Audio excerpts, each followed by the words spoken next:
Radio Tehran, শুরু হচ্ছে বিশ্ব সংবাদ।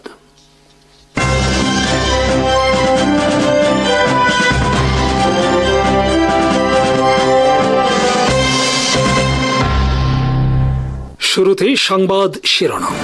রাশিয়ার বিরুদ্ধে নজিরবিহীন হামলা।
দ্বারস্থ হয়েছে পাকিস্তানের সাথে যুদ্ধবিরতির জন্য। এর মাধ্যমে ভারত নিজেই সিমলা চুক্তি লঙ্ঘন করেছে। এই বিষয়টি উল্লেখ করে বিরোধী রাজনীতিকরা বর্তমানে তোপ দেখাচ্ছেন নরেন্দ্র মোদীর সরকারকে। পাকিস্তানের বিরুদ্ধে যুদ্ধ জয় নিয়ে নরেন্দ্র মোদী ভারতের গদি মিডিয়া যেন মিথ্যাচার করেছে, তেমনি তাদের সুরে পাকিস্তানের বিরুদ্ধে বগল বাজিয়েছিল বিরোধী অনেক উগ্র নেতারা। কিন্তু তাদের সব দম্ভ আর মিথ্যা জারি জড়িতে শনিবার পানি ঢেলে দিলেন ভারতের সেনা সর্বাধিনায়ক অনিল চৌহান। সিঙ্গাপুরে বিদেশি গণমাধ্যমের কাছে তিনি স্বীকার করেছেন পাকিস্তানের হামলায় তাদের যুদ্ধ বিমান ধ্বংস হয়েছে।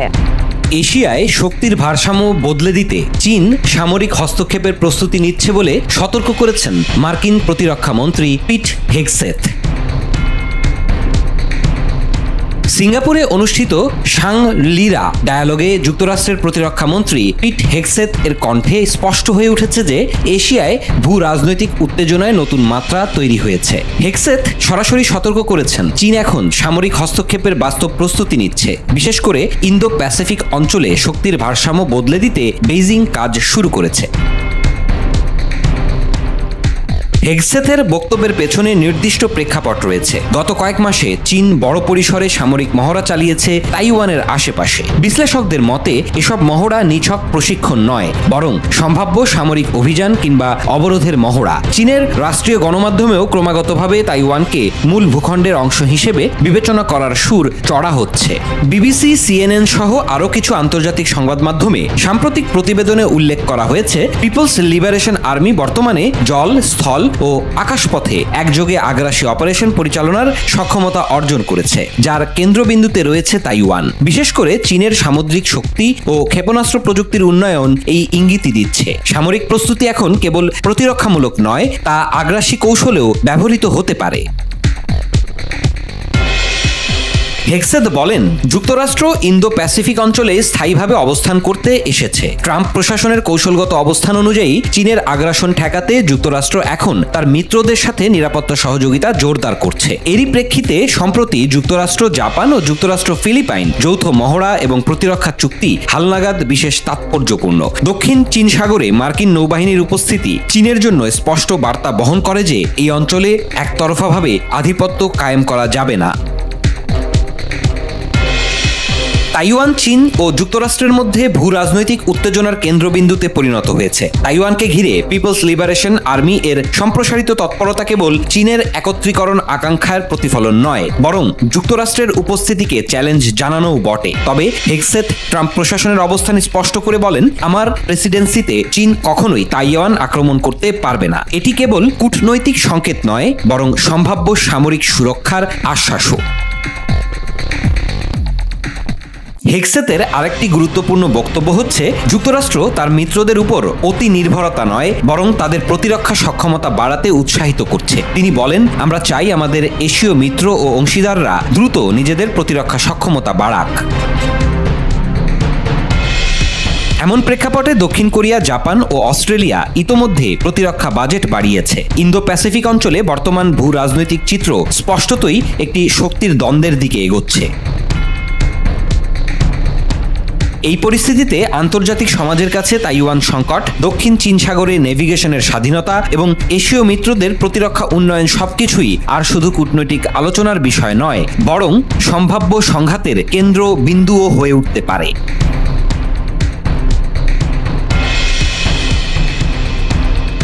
অন্তত 10টি পারমাণবিক বোমা তৈরির মতো উচ্চমাত্রায় সমৃদ্ধ ইউরেনিয়াম এখন ইরানের হাতে, এমনই বিস্ফোরক দাবি করেছে জাতিসংঘের পরমাণু পর্যবেক্ষক সংস্থা IAEA। আর সেটা জানার পর যুক্তরাষ্ট্র নতুন করে নড়ে চড়ে বসেছে। খানিকটা নত হয়ে হলেও তেহরানের সাথে চুক্তি করতে নতুন প্রস্তাব পাঠিয়েছে ওয়াশিংটন। রিপোর্ট অনুযায়ী তেহরানের কাছে মজুদ রয়েছে 400 কেজির বেশি 60% মাত্রায় সমৃদ্ধ ইউরেনিয়াম, যা অস্ত্র তৈরির জন্য প্রয়োজনীয় 90% মাত্রার খুব কাছাকাছি, যা দিয়ে অন্তত 10টি পারমাণবিক বোমা তৈরি করা সম্ভব। আর ইরান নাকি সেটা শুরুও করে দিয়েছে, এমন দাবি যুক্তরাষ্ট্রের গোয়েন্দাদের। এই তথ্য সামনে আসতেই যেন এক প্রকার আতঙ্কেই সুর নরম করেছে যুক্তরাষ্ট্র। দীর্ঘদিন চাপ, নিষেধাজ্ঞা আর সামরিক হুঁশিয়ারির পর এবার নিজেরাই এক প্রকার বার্তা পাঠিয়েছে ইরানকে। ওমানের মাধ্যমে তেহরানের কাছে একটি নতুন পারমাণবিক চুক্তির প্রস্তাব পাঠিয়েছে যুক্তরাষ্ট্র, যাতে বলা হয়েছে এই চুক্তি গ্রহণ করাই এখন ইরানের স্বার্থে সর্বোত্তম সিদ্ধান্ত। ইরানের কাছে মজুদ আছে 400 কেজিরও বেশি 60% মাত্রায় সমৃদ্ধ ইউরেনিয়াম। পরমাণু পর্যবেক্ষক সংস্থা IAEA এর রিপোর্ট বলছে, এই ইউরেনিয়াম যদি আরো কিছু মাত্রা সমৃদ্ধ করা হয় তবে 10টির বেশি পারমাণবিক বোমা তৈরি করা সম্ভব। যুক্তরাষ্ট্রের প্রেসিডেন্ট ট্রাম্পের বিশেষ দূত স্টিভ উইটকফ চুক্তির খসড়া বার্তা পৌঁছে দিয়েছেন ইরানে। ওমানের পররাষ্ট্রমন্ত্রী বাদর আল বুসাইদি সম্প্রতি তেহরান সফরে গিয়ে চুক্তির মূল উপাদান তুলে দেন ইরানের পররাষ্ট্রমন্ত্রী আব্বাস আরাগচির হাতে। তবে চুক্তির নির্দিষ্ট শর্তাবলী এখনো জানানো হয়নি। হোয়াইট হাউসের প্রেস সেক্রেটারি ক্যারোলিন লেভিট বলেন, ইরানের জন্য সবচেয়ে নিরাপদ পথ এই চুক্তিটি গ্রহণ করা। প্রেসিডেন্ট ট্রাম্প স্পষ্ট জানিয়েছেন, ইরান কখনোই পারমাণবিক অস্ত্র তৈরি করতে পারবে না। কিন্তু বাস্তবতা বলছে ভিন্ন কিছু। IAEA এর সর্বশেষ রিপোর্ট অনুযায়ী ইরান বর্তমানে 60% মাত্রায় সমৃদ্ধ করে ফেলেছে 400 কেজির বেশি ইউরেনিয়াম, যা অস্ত্র তৈরির জন্য প্রয়োজনীয় মাত্রা 90%-এর খুবই কাছাকাছি। বিশেষজ্ঞদের ভাষ্য অনুযায়ী এই পরিমাণ ইউরেনিয়াম যথেষ্ট অন্তত 10টির বেশি পারমাণবিক বোমা তৈরির জন্য। গোয়েন্দা সূত্রগুলোর আশঙ্কা, ইরান চাইলে 2 সপ্তাহের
মোহাম্মদ বিন সালমানের সরাসরি অনুমোদিত ছিল।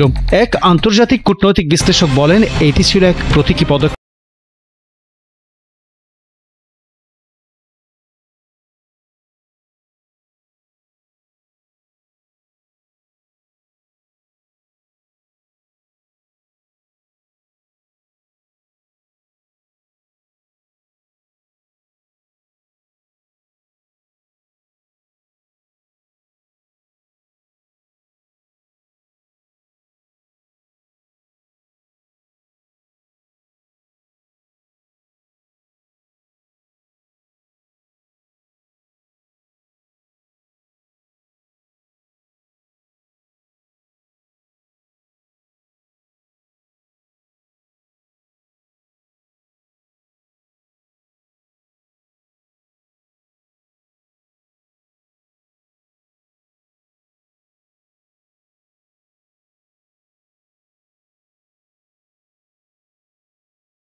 তেহরান ও ওয়াশিংটনের মধ্যে এক পরমাণু চুক্তির জন্য ইরানের কাছে প্রস্তাব পাঠিয়েছে যুক্তরাষ্ট্র। হোয়াইট হাউস শনিবার এটি নিশ্চিত করেছে। ট্রাম্পের এমন উদ্যোগের পর অনেকেই বলছেন যুক্তরাষ্ট্র ইরানের সাথে যুদ্ধ চায় না বলেই কিছুটা নত হয়ে হলেও চুক্তির প্রস্তাব পাঠিয়েছে। এখন তেহরান কি জবাব দেয় সেটা দেখার অপেক্ষায় বিশ্ব।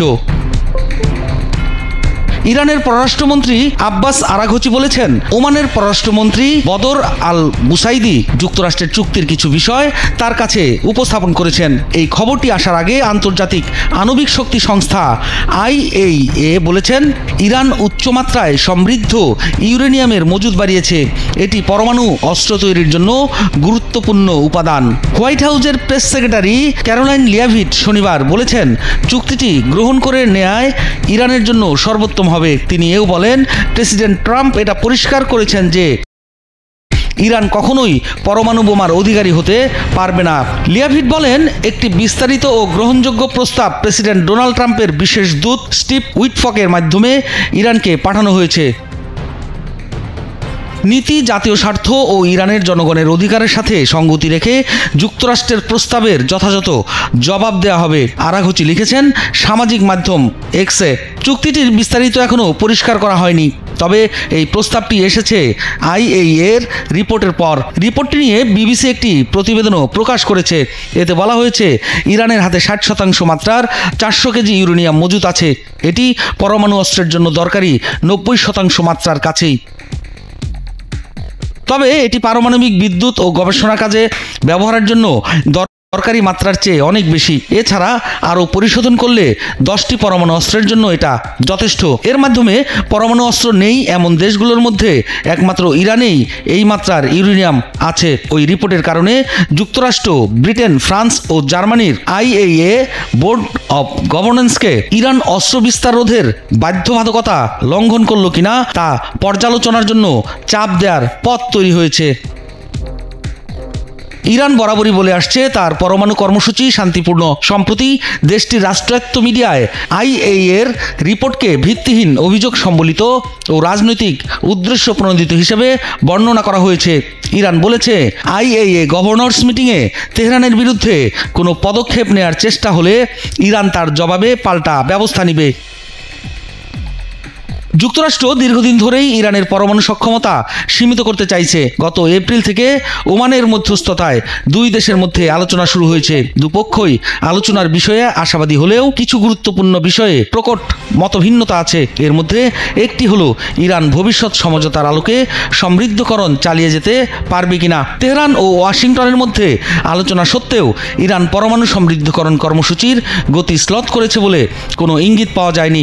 IAEA বলছে, প্রতি মাসে একটি পরমাণু অস্ত্র তৈরির সমান উচ্চমাত্রার সমৃদ্ধ ইউরেনিয়াম ইরান উৎপাদন করছে। যুক্তরাষ্ট্রের কর্মকর্তাদের ধারণা, ইরান পরমাণু অস্ত্র তৈরির সিদ্ধান্ত নিলে কয়েক মাসের মধ্যে তারা একটি পরমাণু বোমা তৈরি করতে পারবে। ইরান এই ধরনের চেষ্টার অভিযোগ প্রত্যাখ্যান করে আসছে। তবে IAEA এর সিনিয়র পরিদর্শকদের ইরান পরিদর্শনের সুযোগ দেয়নি, এমনকি তারা দীর্ঘদিন ধরে থাকা কিছু প্রশ্নের জবাব দেয়নি। এর আগে ইরানের সঙ্গে 6 বিশ্বশক্তির করা পরমাণু চুক্তি থেকে 2018 সালে যুক্তরাষ্ট্রকে প্রত্যাহার করে নিয়েছিল ট্রাম্প। এখন তিনি নতুন চুক্তি চাইছেন। Joint comprehensive plan of action JCPO, যার সংক্ষেপে ইরান পরমাণু চুক্তি নামে পরিচিত। এতে ইরান, যুক্তরাষ্ট্র, চীন, ফ্রান্স, রাশিয়া, জার্মানি ও যুক্তরাজ্য স্বাক্ষর করেছিল। ওই চুক্তিতে ইরানের পরমাণু কর্মসূচি সীমিত ও মনিটর করার কথা বলা হয়েছিল, যার বিনিময়ে ইরানের উপর থেকে নিষেধাজ্ঞা তুলে নেওয়ার কথা ছিল। কিন্তু ডোনাল্ড ট্রাম্প এটিকে খারাপ চুক্তি হিসাবে অভিহিত করে যুক্তরাষ্ট্রকে প্রত্যাহার করে নেয়। তার মতে ওই চুক্তিতে ইরানের ব্যালিস্টিক ক্ষেপণাস্ত্র কর্মসূচি অন্তর্ভুক্ত করা হয়নি। এরপর নতুন করে চুক্তিতে আসার জন্য ইরানের উপর আরও চাপ বাড়াতে ট্রাম্প আবারও নিষেধাজ্ঞা আরোপ করেছিলেন। এর মধ্যে তেহরান পরমাণু কর্মসূচি আরও জোরদার করেছে। ট্রাম্প এর আগে কূটনীতির মাধ্যমে চুক্তি অর্জনে ব্যর্থ হলে ইরানের পরমাণু স্থাপনা লক্ষ্য করে বোমা হামলার হুমকি দিয়েছিলেন। যুক্তরাষ্ট্রের পক্ষ নিয়ে ইরানকে কড়া বার্তা দিয়েছে সৌদি যুবরাজ। পাশাপাশি ইরান আক্রমণ করতে যুক্তরাষ্ট্রকে সৌদির ভূখণ্ড ব্যবহার করতে দেবে না বলেও সাফ জানিয়ে দিয়েছে দেশটি। মধ্যপ্রাচ্যের কূটনৈতিক প্রেক্ষাপটে নতুন করে উত্তেজনার সৃষ্টি হয়েছে সৌদি আরবের এক গোপন বার্তা আদান প্রদানের পর। যুক্তরাষ্ট্রের সাবেক ও বর্তমান প্রেসিডেন্ট ডোনাল্ড ট্রাম্পের প্রস্তাবিত পারমাণবিক চুক্তি নিয়ে সৌদি আরব ইরানকে সতর্ক করেছে। এই চুক্তিকে গুরুত্ব না দিলে তেহরান ইসরায়েলের সামরিক হামলার সম্মুখীন হতে পারে। ব্রিটিশ বার্তা সংস্থা রয়টার্সের অনুসন্ধানী প্রতিবেদনে বলা হয়েছে 2025 সালের 17 এপ্রিল ইরানের রাজধানী তেহরানে এক গোপন বৈঠকে সৌদি প্রতিরক্ষামন্ত্রী প্রিন্স খালিদ বিন সালমান এই বার্তা ইরানের সর্বোচ্চ নেতা আয়াতুল্লাহ আলী খামেনির কাছে পৌঁছে দেন। বৈঠকে ইরানের প্রেসিডেন্ট মাসুদ পেজেশকিয়ান, সেনাপ্রধান মোহাম্মদ বাঘেরি এবং পররাষ্ট্রমন্ত্রী আব্বাস আরাঘচি উপস্থিত ছিলেন। বৈঠকে খালিদ স্পষ্ট করে বলেন, ট্রাম্প দীর্ঘ আলোচনা সহ্য করবেন না, দ্রুত চুক্তিতে পৌঁছাতে হবে, না হলে কূটনৈতিক পথ বন্ধ হয়ে যাবে এবং ইসরায়েলি সামরিক হামলার ঝুঁকি তৈরি হবে। তার এই হুঁশিয়ারি গাজা ও লেবাননে চলমান সহিংসতার প্রেক্ষাপটে আরও তাৎপর্যপূর্ণ হয়ে ওঠে, যেখানে ইতিমধ্যে ইরানপন্থী গোষ্ঠীগুলোর সক্রিয়তা লক্ষ্য করা যাচ্ছে। 2016 সালের পর এই প্রথম সৌদি রাজপরিবারের কোনো জ্যেষ্ঠ সদস্য তেহরান সফর করলেন। 2023 সালে চীনের মধ্যস্থতায় সৌদি ইরান সম্পর্ক স্বাভাবিক হলেও সাম্প্রতিক এই বৈঠক এবং বার্তা সেই সম্পর্কের স্থায়িত্ব নিয়ে প্রশ্ন তুলে দিয়েছে। বৈঠকে ইরানি প্রেসিডেন্ট জানান, তেহরান অর্থনৈতিক চাপ কমাতে চুক্তি চায়, তবে শুধুমাত্র ট্রাম্পের চাওয়ার ভিত্তিতে তারা ইউরেনিয়াম সমৃদ্ধকরণ পুরোপুরি বন্ধ করবে না। এদিকে ট্রাম্প ঘোষণা দিয়েছেন ইরানের সঙ্গে সরাসরি আলোচনা চলছে, যদিও একই সময়ে ইসরায়েলের প্রধানমন্ত্রী নেতানিয়াহু ওয়াশিংটন সফরে এসে ইরান বিরোধী সামরিক সমর্থন চেয়েছেন। ইরান এ নিয়ে উদ্বেগ জানিয়ে বলেছে, ট্রাম্প প্রশাসনের কৌশল অনিশ্চিত ও অসম। কখনো সীমিত সমৃদ্ধকরণের সম্মতি চাওয়া হয়, আবার কখনো তা সম্পূর্ণ বন্ধের দাবি তোলা হয়, যা তেহরানকে দ্বিধায় ফেলেছে। বিশ্লেষকরা মনে করছেন, সিরিয়ায় বাশার আল আসাদের অবস্থান দুর্বল হওয়া এবং গাজার পরিস্থিতি ঘিরে তেহরানের আঞ্চলিক প্রভাব হ্রাস পাওয়ায় সৌদি আরব কূটনৈতিকভাবে আরও সক্রিয় হয়েছে। বিশ্লেষকরা মনে করেন, সৌদি আরব যুদ্ধ এড়াতে চায়, কারণ তা তাদের অর্থনৈতিক লক্ষ্য ও অভ্যন্তরীণ স্থিতিশীলতার জন্য হুমকি। বৈঠকে প্রিন্স খালিদ সৌদি ভূখণ্ড থেকে ইরান বিরোধী সামরিক অভিযানের অনুমতি দেবে না বলেও সতর্ক করে দেন। তবে তিনি ইরানকে সতর্ক করে এটাও বলেছেন, ইরান বা তার মিত্রদের উস্কানিমূলক আচরণ ওয়াশিংটনকে আরও কঠোর পদক্ষেপ নিতে প্ররোচিত করতে পারে। হোয়াইট হাউস সৌদি আরবের এই বার্তা সম্পর্কে সরাসরি কিছু বলেনি, তবে মুখপাত্র ক্যারোলিন লেভিট বলেন, ট্রাম্প স্পষ্ট করে দিয়েছেন, চুক্তি করুন, না হলে পরিণতি ভয়াবহ হবে। মার্কিন প্রশাসনের ঘনিষ্ঠ সূত্রের বরাতে বলা হয়েছে, একটি রাজনৈতিক সমঝোতার পথে আলোচনা এগুচ্ছে, তবে ইরান এখনও কিছু শর্তে অনড়। মধ্যপ্রাচ্যে সৌদি ইরান সম্পর্কের এই নতুন বাঁক শুধু আঞ্চলিক রাজনীতি নয়, বৈশ্বিক নিরাপত্তা ও জ্বালানি অর্থনীতির উপর দীর্ঘস্থায়ী প্রভাব ফেলতে পারে। ট্রাম্পের ক্ষমতায় ফেরা এবং ইসরায়েলের চাপ ইরানকে হয়তো একটি চুক্তিতে টেনে আনতে পারে, কিন্তু সেই চুক্তি কতটা দীর্ঘস্থায়ী ও বিশ্বাসযোগ্য হবে তা নিয়েও সংশয় থেকে যাচ্ছে।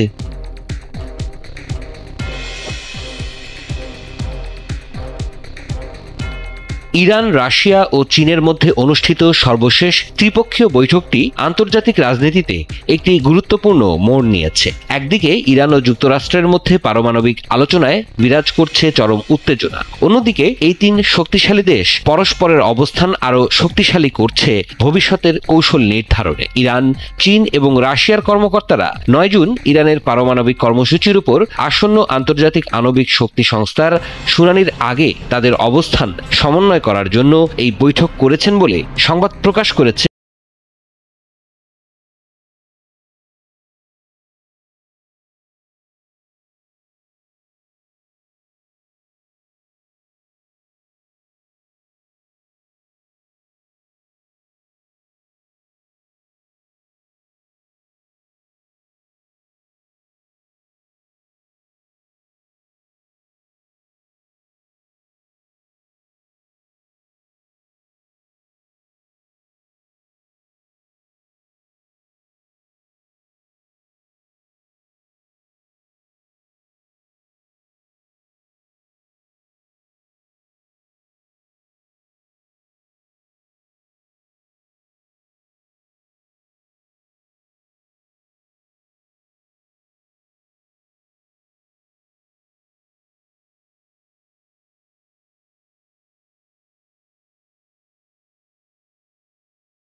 কৌশলগত অংশীদারিত্ব চুক্তি, যা দুই দেশের মধ্যে যৌথ সামরিক মহড়া, নৌ সহযোগিতা এবং প্রতিরক্ষা খাতে প্রশিক্ষণ কার্যক্রম অন্তর্ভুক্ত করে। এছাড়াও রুশ প্রেসিডেন্ট ভ্লাদিমির পুতিন ইরানে একটি নতুন পারমাণবিক বিদ্যুৎ কেন্দ্র নির্মাণের জন্য তহবিল প্রদান করতে সম্মত হয়েছেন। পাশাপাশি দুই দেশ একটি গুরুত্বপূর্ণ গ্যাস রপ্তানি চুক্তিও সম্পন্ন করেছে, যা ভবিষ্যতে ইউরেশিয়া অঞ্চলে জ্বালানি ভূরাজনীতিকে প্রভাবিত করতে পারে।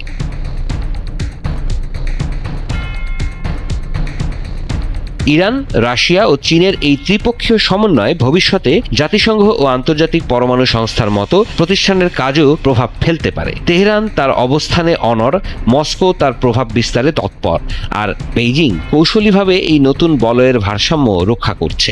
এই চিত্র আগামী দিনের বিশ্ব রাজনীতির দিকে ইঙ্গিত করছে বলেও ধারণা করেন অনেক বিশেষজ্ঞ।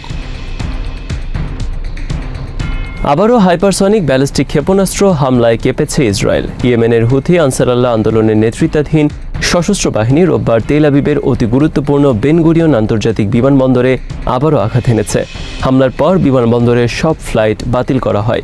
ইসরায়েলি সংবাদ মাধ্যমগুলো বলছে, ইয়েমেন থেকে ক্ষেপণাস্ত্র নিক্ষেপের পর তেল আবিব ও জেরুজালেমে সাইরেন বেজে ওঠে।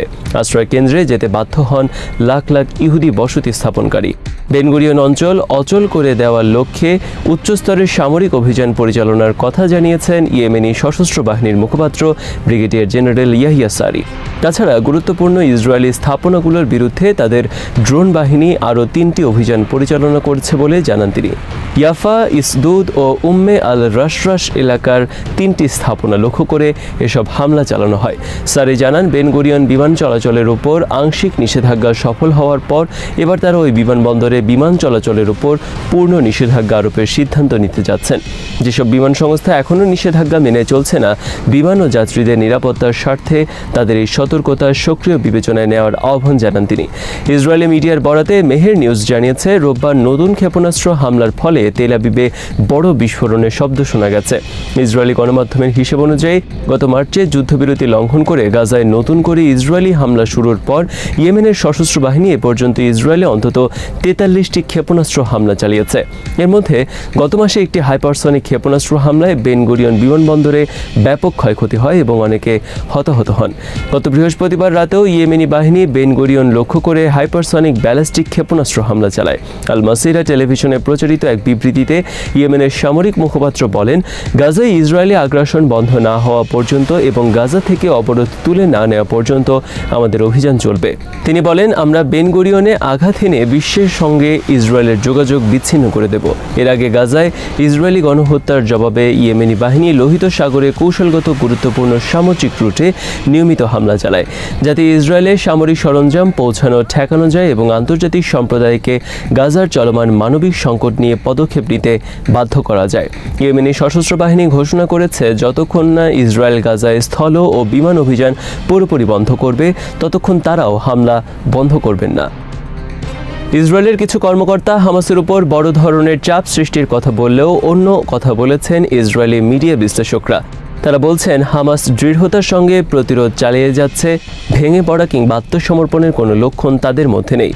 মধ্যপ্রাচ্য বিষয়ক মার্কিন দূত স্টিভ উইটকফের প্রস্তাবের বিষয়ে হামাসের সাম্প্রতিক প্রতিক্রিয়ার পর ইসরায়েলের ইয়দিও তাহরুনত পত্রিকার বিশ্লেষক আভি আইজাকরভ বলেছেন, হামাসের প্রতিক্রিয়া থেকেই বোঝা যায় ইসরায়েলের দাবির কাছে মাথা নত করে তারা তীব্র চাপের মধ্যে আছেন, এমন কোনো লক্ষণ দেখা যাচ্ছে না।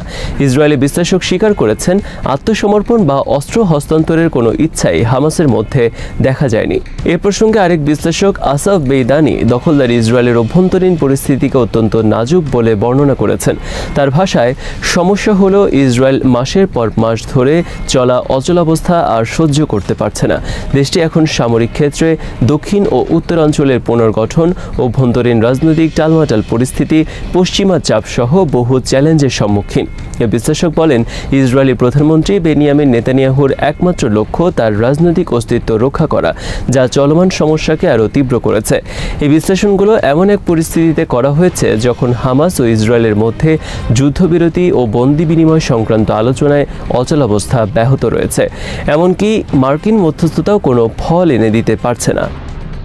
ফিলিস্তিনি জনগণের বিরুদ্ধে দখলদারদের গণহত্যা অবসানের লক্ষ্যে কাতার ও মিশরের চলমান মধ্যস্থতাকে স্বাগত জানিয়েছে হামাস।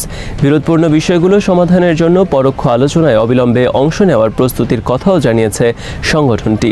তারা এমন একটি চুক্তিতে পৌঁছানোর প্রতিশ্রুতির উপর জোর দিয়েছেন যার মাধ্যমে জরুরি মানবিক ত্রাণ সরবরাহ, গাজার বেসামরিক নাগরিকদের দুর্ভোগের অবসান ও স্থায়ী যুদ্ধবিরতি নিশ্চিত হবে। রোববার গাজা উপত্যকায় যুদ্ধবিরতি নিশ্চিত করার লক্ষ্যে মধ্যস্থতা প্রচেষ্টা জোরদার করার ঘোষণা দেয় কাতার ও মিশর। এরপর হামাসের এই বিবৃতি এলো। এক যৌথ বিবৃতিতে দেশ দুটি চলমান যুদ্ধের অবসানের লক্ষ্যে আলোচনার গতি বাড়ানোর প্রতিশ্রুতি পুনর্ব্যক্ত করে।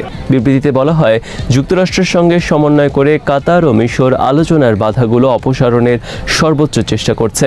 দেশ দুটির লক্ষ্য দ্রুত একটি 60 দিনের অস্থায়ী যুদ্ধবিরতি নিশ্চিত করা, যার মাধ্যমে গাজায় স্থায়ী যুদ্ধবিরতি চুক্তির পথ উন্মুক্ত হয়। আন্তর্জাতিক অঙ্গনে আরও নিন্দিত হয়েছে ইসরায়েল। বিভিন্ন দেশ রোববার ইসরায়েলি গণহত্যার নিন্দা জানিয়ে অবিলম্বে রক্তপাত বন্ধের আহ্বান জানিয়েছে। ব্রাজিলের প্রেসিডেন্ট লুলা দা সিলভা ইসরায়েলের চলমান গণহত্যার বন্ধের আহ্বান জানিয়ে বলেছেন, এটি দুই বাহিনীর মধ্যে যুদ্ধ নয়, বরং ইসরায়েল সেখানে একটি বাহিনী দিয়ে একতরফাভাবে নারী ও শিশুদের হত্যা করছে। এটি যুদ্ধ নয়, গণহত্যা।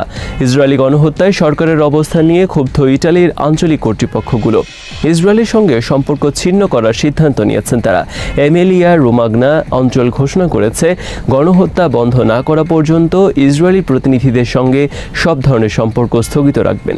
অঞ্চলটির প্রেসিডেন্ট মিশেল ডি প্যাসকেল নেতানিয়াহুর বিরুদ্ধে আন্তর্জাতিক অপরাধ আদালতের গ্রেপ্তারি পরোয়ানার প্রতি সমর্থন জানান। দক্ষিণের পুগলিয়া অঞ্চলও তেল আবিবের সঙ্গে অর্থনৈতিক, কূটনৈতিক ও সাংস্কৃতিক সম্পর্ক ছিন্নের বিষয় নিশ্চিত করেছে। ইসরায়েলি অভিযানকে নিরাপত্তাহীনদের ওপর গণহত্যা বলে অভিহিত করেছেন পুগলিয়ার গভর্নর মিশেল এমিলিয়ানো। চিলির প্রেসিডেন্ট গ্যাব্রিয়েল বোরিক প্রতিরক্ষা নীতিতে উল্লেখযোগ্য পরিবর্তনের ঘোষণা দিয়ে বলেছেন, গণহত্যা ও জাতিগত নির্মূলের কারণে ইসরায়েলি সরকারের সঙ্গে সামরিক সম্পর্ক ছিন্ন করবেন তারা। সুইজারল্যান্ডের 56 জন সাবেক কূটনীতিক ইসরায়েলি যুদ্ধাপরাধে সরকারের মর্মান্তিক নীরবতা ও নিষ্ক্রিয়তার নিন্দা জানিয়ে খোলা চিঠি দিয়েছেন। গণহত্যা, জাতিগত নির্মূল ও গাজা দখলের ইসরায়েলি পরিকল্পনায় ঘৃণা প্রকাশ করেছেন তারা। সম্প্রতি গাজা ইস্যুতে দেওয়া ফরাসি প্রেসিডেন্ট ইমানুয়েল ম্যাক্রোর বক্তব্যের ব্যঙ্গাত্মক প্রতিক্রিয়া জানিয়েছেন অ্যামনেস্টি ইন্টারন্যাশনালের পরিচালক অ্যাগনেস ক্যালামার্ড। তিনি বলেছেন, পশ্চিমারা 19 মাস আগেই তাদের বিশ্বাসযোগ্যতা হারিয়েছে। ক্যালামার্ড সামাজিক যোগাযোগ মাধ্যমে লিখেছেন, ম্যাক্রো সতর্ক করেছেন যে ইউক্রেন ও গাজা যুদ্ধের কারণে পশ্চিমারা তাদের বিশ্বাসযোগ্যতা হারাতে পারে। সত্যি কি তাই? গাজায় ইসরায়েলি গণহত্যায় পশ্চিমাদের জড়িত থাকার ফল বা এর প্রতিক্রিয়ায় নীরব থাকার ফলে তারা তো 19 মাস আগেই তাদের বিশ্বাসযোগ্যতা হারিয়েছে। অ্যামনেস্টির পরিচালকের মতে, সেই বিশ্বাসযোগ্যতা পুনরুদ্ধার করার জন্য শব্দের চেয়েও আরও বেশি কিছু প্রয়োজন। ফিলিস্তিনের অধিকৃত পশ্চিম তীরে বৈঠক করতে না দেওয়ায় দখলদার ইসরায়েলের কড়া সমালোচনা করেছেন সৌদি আরবের পররাষ্ট্রমন্ত্রী প্রিন্স ফয়সাল বিন ফারহান আল সৌদ। রোববার পশ্চিম তীরের রামাল্লায় তার নেতৃত্বে কয়েকটি আরব দেশের মন্ত্রীদের ফিলিস্তিনের প্রেসিডেন্ট মাহমুদ আব্বাসের সঙ্গে বৈঠকের কথা ছিল, কিন্তু ইসরায়েলি বাধায় আরব মন্ত্রীরা জর্ডানের আম্মানে বৈঠকে মিলিত হন। এরপর বিবৃতি দেন সৌদি পররাষ্ট্রমন্ত্রী। সেখানে দখলদার ইসরায়েলকে তিনি উগ্রবাদী হিসেবে আখ্যায়িত করেন। এছাড়া ইসরায়েল শান্তি চায় না বলেও মন্তব্য করেন তিনি। প্রিন্স ফয়সাল বলেন, পশ্চিম তীরে আরব মন্ত্রীদের বৈঠক করতে না দিয়ে ইসরায়েল তার উগ্রবাদিতা এবং শান্তিপূর্ণ পথে সমস্যার সমাধান না চাওয়ার প্রমাণ করেছে। তাদের এই ঔদ্ধত্য মোকাবেলায় কূটনৈতিক প্রচেষ্টার যে ইচ্ছা আমাদের আছে সেটি দ্বিগুণ হবে। সৌদি পররাষ্ট্রমন্ত্রীর নেতৃত্বে মিশর, সংযুক্ত আরব আমিরাত, কাতার ও জর্ডানের মন্ত্রীদের পশ্চিম তীরে রামাল্লায় যাওয়ার কথা ছিল। যদি ইসরায়েলি বাধা টপকে তিনি সেখানে যেতেন, তাহলে 1967 সালের আরব যুদ্ধের পর পশ্চিম তীরে এটি হতো কোনো সৌদি পররাষ্ট্রমন্ত্রীর প্রথম সফর। 1967 সালে আরব যুদ্ধের পর পশ্চিম তীর দখলে নেয় ইসরায়েল। যদি কেউ পশ্চিম তীর যেতে চান তাহলে ইসরায়েলের অনুমতি নিতে হয়। আরব মন্ত্রীদের জর্ডান থেকে হেলিকপ্টারে পশ্চিম তীরে যাওয়ার কথা ছিল, কিন্তু দখলদার ইসরায়েল আরব মন্ত্রীদের অধিকৃত পশ্চিম তীরের আকাশসীমা ব্যবহারের অনুমতি দেয়নি। অবরুদ্ধ গাজায় ইসরায়েলি হামলায় আরও 54 ফিলিস্তিনি নিহত হয়েছেন। উত্তর গাজায় অবস্থিত উপত্যকার একমাত্র কিডনি ডায়ালাইসিস সেন্টারও ধ্বংস করে দিয়েছে দখলদার বাহিনী। আল জাজিরার প্রতিবেদনে বলা হয়েছে, ইসরায়েলের চলমান আগ্রাসনে নিহতের সংখ্যা বেড়ে 54,418 জনে পৌঁছেছে। রোববার এক বিবৃতিতে গাজার স্বাস্থ্য মন্ত্রণালয় জানায়, 24 ঘন্টায় গাজার বিভিন্ন হাসপাতালে 54টি মরদেহ পৌঁছেছে। আহত হয়েছেন আরও 136 জন। এর ফলে 2023 সালের অক্টোবরে যুদ্ধ শুরু হওয়ার পর থেকে থেকে আহতের মোট সংখ্যা দাঁড়িয়েছে 1,24,190 জনে। বিবৃতিতে বলা হয়, অনেক মরদেহ এখনও ধ্বংসস্তূপের নিচে চাপা পড়ে আছে বা রাস্তায় পড়ে রয়েছে।